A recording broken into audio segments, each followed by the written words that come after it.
maka turunlah ayat Al-Quran, wa in jahadaka ala tusyrika bima laysa laka bihi ilm fala tuti'huma wa sahibuhuma fid dunya ma'ruf. Turunlah ayat perintah untuk berbakti pada kedua orang tua sampai ucapan, dan jika orang tua memaksa engkau berbuat syirik, maka janganlah kamu taati kedua orang tuamu, tapi juga jangan kamu durhakai, perlakukan dalam urusan dunia dengan baik. Nah, artinya ini adalah manhaj bahwa seburuk apapun orang tua kamu, tetap orang tuamu, perlakukan dengan baik dalam urusan dunia. Urusan dia enggak sholat, enggak ibadah, urusan dia dengan Allah. Kemudian yang kedua, ketika dia mendapatkan dalam suatu peperangan pedang dan dia meminta kepada Rasul, ya Rasulullah nafilni, ya Rasulullah hadiahkan pedang ini untuk saya sebelum dibagi. Rasulullah mengatakan, kembalikan ke tempatnya kamu ambil. Rasul sallallahu alaihi wasallam merasa bahwa ini bukan hak beliau untuk memberikan kepada siapapun sebelum akhirnya dibagi semua. Sampai 3 kali beliau bolak-balik, dan kemudian turunlah ayat yas'alunaka 'anil anfal. Mereka bertanya kepadamu tentang hukum nafl, hukum memberikan sesuatu dari harta rampasan perang sebelum dibagi. Maka kemudian Allah memberikan kewenangan kepada Rasulullah boleh menghadiahkan kepada pasukan dari rampasan perang. Maka ini diberikan kepada Sa'ad bin Abi Waqqas. Yang ketiga, ketika beliau hendak bersedekah dengan separuh harta karena merasa menjelang ajal atau merasa sakit parah, namun dilarang oleh Rasul. Awalnya 2/3, kemudian 1/2, dan akhirnya turun menjadi 1/3. 1/3 diperbolehkan oleh Rasul sallallahu alaihi wasallam. Nah, itu pun masih terlalu banyak. Maka beliau pun akhirnya bersedekah dengan sebagian hartanya, namun ternyata tidak meninggal dengan penyakitnya itu, melainkan beliau sembuh dan bahkan punya anak lagi. Itu yang terjadi di dalam kisah Sa'ad bin Abi Waqqas, yang memberikan pelajaran kepada kita kisah yang terakhir ini, bahwa seorang yang meninggal atau menjelang ajal, seorang yang menjelang ajal, dia sudah tidak punya kuasa kepada hartanya. Tidak usah terlalu banyak wasiat, nanti akhirnya wasiatnya menyimpang dari kebenaran. Hartamu sudah milik harta ahli waris. Kemudian yang berikutnya yang belum kita baca kemarin, qala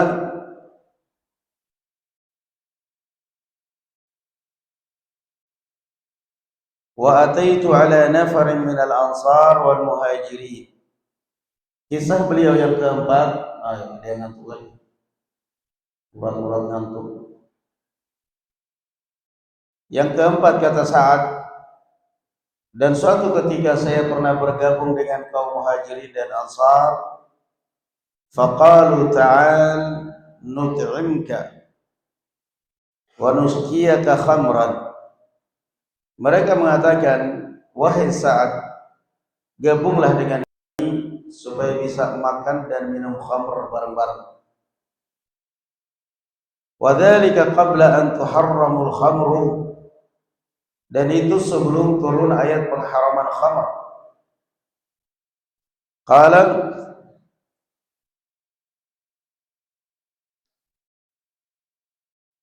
fa'ataituhum fi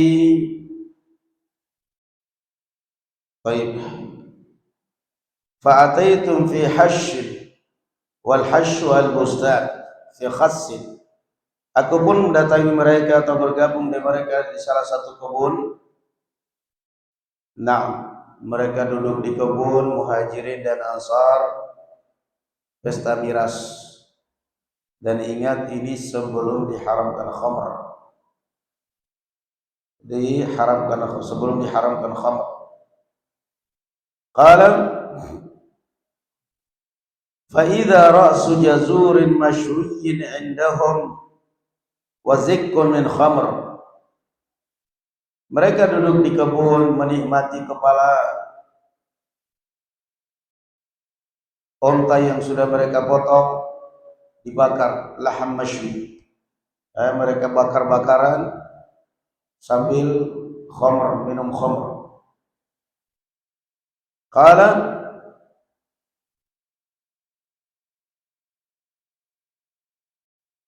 fa akaltu wa syaribtu ma'ahum. Aku pun ikut makan dan minum bersama mereka. Makan dari daging yang mereka bakar, minum dari khamr yang mereka siapkan. Qala fadzakaratil ansar fadzukiratil ansar wal muhajirun indahum faqultul muhajiruna khairum minal ansar. Ini udah mulai play ini, udah mulai mabok. Kata Sa'ad bin Abi Waqqas, dalam kondisi makan, minum, mabok, kita makan ini makanannya daging bakar, minumannya khamr. Ketika sudah mulai ada gejala mabok, kata Sa'ad, tiba-tiba ada orang yang menyebut muhajirin dan ansar. Qala faqultul muhajiruna khairum minal ansar.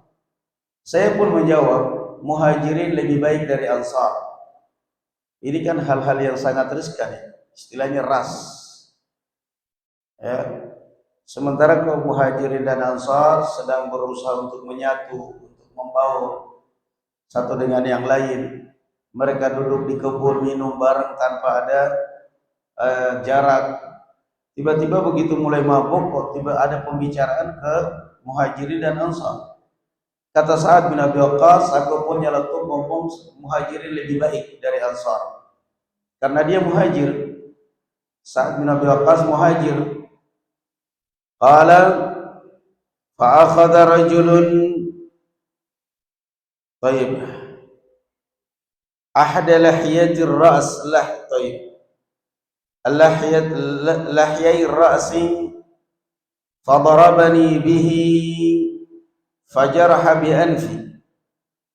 Maka tiba-tiba ada seorang ansar yang marah. Dia pun menarik sebagian bulu janggutku dan memukul saya sampai berdarah hidung saya. Itulah khamr. Itulah khamr. Mereka minum, taruhnya bersaudara, lama-kelamaan berantem. Tapi yang antik dari para pemabuk, orang-orang mabuk karena khamr, itu antik. Mereka minum-minum begitu mabuk, maki-makian, bahkan berantem. Tapi nanti dalam hitungan hari baikan lagi. Itu baikan lagi mereka. Malam ini berantem mati-matian, ribut di pos kamling, dipisah Pak RT, nanti besok malam duduk lagi mereka. Nggak ada dendam mereka. Tapi coba lihat dengan orang yang mabuk karena agama, kalau sudah benci pada orang, sampai hari kiamat dendamnya kesumat, naudzubillah. Seakan-akan tidak bisa diperbaiki sama sekali. Ini naudzubillah sesuatu yang memalukan. Ini hati yang benar-benar hati yang membatu. Seakan-akan kalau sudah bermasalah dengan seseorang, kalau sudah ada ganjalan di hati dengan seseorang, suatu hal yang lebih parah, lebih daripada orang mabuk dengan khamr. Orang-orang seperti ini semestinya barakallahu fiik diingatkan. Kamu gimana coba? Kamu pernah tahu Yahudi dengan Israel dengan Palestina? Tahu. Ada gencatan senjata, ada perundingan, ada. Kamu ini iblis atau siapa? Israel yang begitu kaku, yang begitu kafir, Yahudi aja masih mau diajak berdamai dengan Gaza, dengan Palestina. Lah kamu untungnya apa? Gak bisa berdamai sama sekali dengan hati kamu. Kenapa kalau sudah dendam kepada orang, seakan-akan orang itu nggak bisa sama sekali, nggak ada baiknya sama sekali. Hatinya iblis. Sa'ad bin Abi Waqqas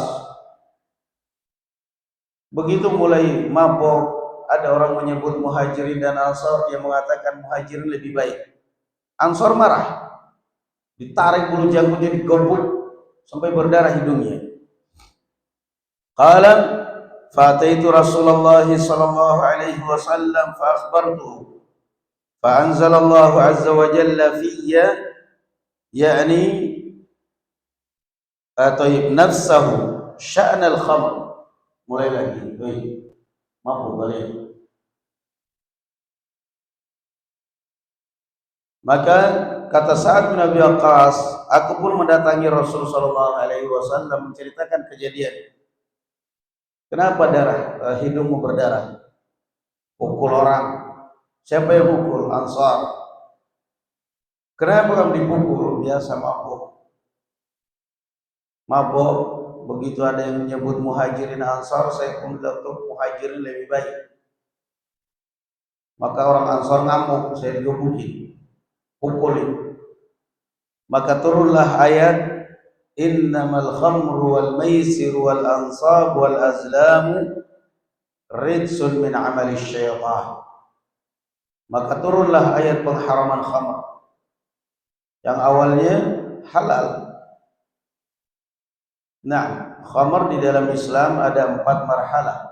Bangun dulu. Gak boleh dengar. Coba kamu foto itu kalau mukanya ngantuk gitu. Lepotan. Kalau ngantuknya karena semalam sholat malam gak apa-apa. Khamr di awal Islam halal, bahkan minuman kesukaan mereka. Wa min thamaratin nakhil wal a'nabi tattakhiduna minhu sakaran wa rizqan hasana. Bahkan Allah Azza wa Jalla merekomendasikan kalian bisa menjadikan dari buah anggur, buah kurma, kalian bisa menjadikannya sebagai sumber pencaharian kalian. Kalian bisa jadikan minuman yang memabukkan, khamr, lalu kalian jual, kalian minum. Sakaran wa rizqan hasan. Tapi namanya sesuatu yang madarat tetap tidak akan mungkin dibiarkan di dalam Islam. Kemudian proses yang kedua, ya ayyuhalladzina amanu la taqrabus salata wa antum sukara. Wahai orang yang beriman, jangan kamu salat dalam keadaan mabuk. Hatta ta'lamu ma taqulun. Sampai kamu menyadari apa yang kamu ucapkan. Sampai akalmu kembali. Artinya boleh minum, tapi kalau menjelang salat usahakan jangan. Kalaupun minum menjelang salat jangan terlalu banyak supaya enggak mabuk. Kalau mabuk jangan salat. Tidak ada larangan. Ini marhalah yang kedua. Ada larangan tetapi khusus dalam salat. Mabuk jangan salat. Marhalah yang ketiga, yas'alunaka 'anil khamri wal maisir. Qul fihima ithmun kabirun wa manafi'u lin-nas. Marhalah yang ketiga, Allah Azza wa Jalla mulai mengajak orang berfikir. Jadi pembukaan sudah ini. Orang berfikir, yas'alunaka 'anil khamri wal maisir. Mereka bertanya kepada engkau tentang khamr dan perjudian. Qul fihima ithmun kabir wa manafi'u lin-nas. Katakan kepada mereka bahwa khamr dan perjudian ada manfaatnya, ada madaratnya. Namun madaratnya lebih berat daripada manfaatnya. Orang yang berakal berpikir, ngapain saya harus melakukan sesuatu yang madaratnya lebih berat daripada manfaatnya? Fihi ma ithmun kabir. Di dalam khamr ada manfaat. Orang jual khamr dapat duit. Orang minum khamr jadi pemberani, kata Imam Ibnu Katsir. Banyak preman-preman di jalan itu TNI pun ditantang sama dia. Gak peduli, padahal yang berdiri di depan dia loreng. Kalau bapak berani, ayo sama saya. Kenapa begitu? Lagi ngeplay dia, lagi play itu. Ntar begitu dihantam, ditangkap, bawa ke kantor, begitu sadar, maaf. Berani. Kenapa berani? Gelap, khamr. Itu yang kedua. Yang ketiga, Allah Subhanahu wa taala belum mengharamkan, tapi Allah Azza wa Jalla mulai mengajak orang untuk berpikir normal. Memang ada manfaatnya, ada madaratnya, namun madaratnya lebih berat daripada manfaatnya. Orang yang berakal, dia mulai berpikir, kenapa saya harus mengerjakan sesuatu yang madaratnya lebih besar daripada manfaat? Tapi kan tidak semua orang berpikir seperti itu. Dan yang keempat, berawal dari kejadian ini, Sa'ad bin Abi Waqqas dan juga kejadian Ali bin Abi Thalib radhiyallahu anhu warḍah, saat Hamzah bin Abdul Muttalib mabuk. Hamzah bin Abdul Muttalib minum, kemudian ketika dia mabuk, dia menghunuskan pedangnya dan mencincang unta kendaraan Ali bin Abi Thalib. Satu-satunya kekayaan atau hartanya Ali bin Abi Thalib yang sedang dipakai untuk mengumpulkan kayu bakar, persiapan pesta dengan Fatimah radhiyallahu anha. Hamzah bin Abdul Muttalib mabuk menghunuskan pedangnya, keluar di luar, kemudian ontanya Ali bin Abi Thalib ditebas dengan pedangnya dan bahkan dipotong-potong. Ali bin Abi Thalib melihat pemandangan seperti itu hanya bisa menangis dan kemudian datang melaporkan kejadian itu kepada Rasulullah. Rasulullah Shallallahu Alaihi Wasallam datang ke tempat Hamzah dengan Ali. Hamzah matanya merah, jalan sempoyongan, dan dia mengatakan, ma antuma illa abidul li'ali.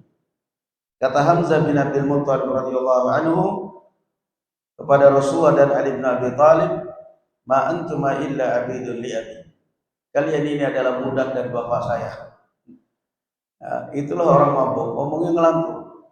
Kalian ini budaknya orang tua saya, budaknya ayah saya. Maka Allah Azza wa Jalla menurunkan ayat pengharaman khamr secara mutlak sampai hari kiamat. Innamal khamru wal maisir wal ansab wal azlam rijsun min amali syaitani fastanibuhu la'allakum tuflihun. Allah menurunkan ayat ini, paten sudah khamr diharamkan sampai hari kiamat. Dan mereka bertanya kepada kamu tentang khamr dan maisir, perjudian. Apa namanya? Sesungguhnya khamr, perjudian, adalah, dan azlam, al-ansab al-azlam. Al-ansab al-azlam adalah jenis kesyirikan kaum musyrikin. Khamr dan judi disamakan dengan perbuatan syirik, bahkan Allah katakan najis. Nah, maka dengan turun ayat ini mutlak khamr haram. Khamr berasal dari kalimat al-khamr, al-khimar, khamr, yukhammirul wajh, yukhammirul aql. Khamr dinamakan khamr dalam bahasa Arab karena menutupi, khimarul mar'a, penutup auratnya wanita, penutup kepalanya wanita, dinamakan khimar. Khamr dinamakan khamr karena yukhammirul aql, karena ketika orang mabuk akalnya tertutup. Yukhammirul aql, akalnya pun tertutup, sehingga melihat orang di depan kecil semuanya. Nah, maisir di dalam Al-Quran kita artikan judi. Maisir berasal dari kalimat al-yusr, mudah, gampang. Maisir, gampang, mudah. Man yassara ala mu'sir, maisir. Kenapa judi dinamakan maisir dalam Al-Quran? Karena orang begitu gampang mendapatkan duit dengan judi. Dapat mendapatkan duit juga gampang stres dan gampang bangkrut. Orang lain kerja dari pagi sampai sore cuma dapat 130 panas-panasan, sementara dia cuma pasang angka aja dapat miliaran. Makanya dinamakan maisir, gampang. Orang gampang mendapatkan duit dengan judi, tetapi apakah orang bisa bahagia dengan harta itu? Tidak bakal.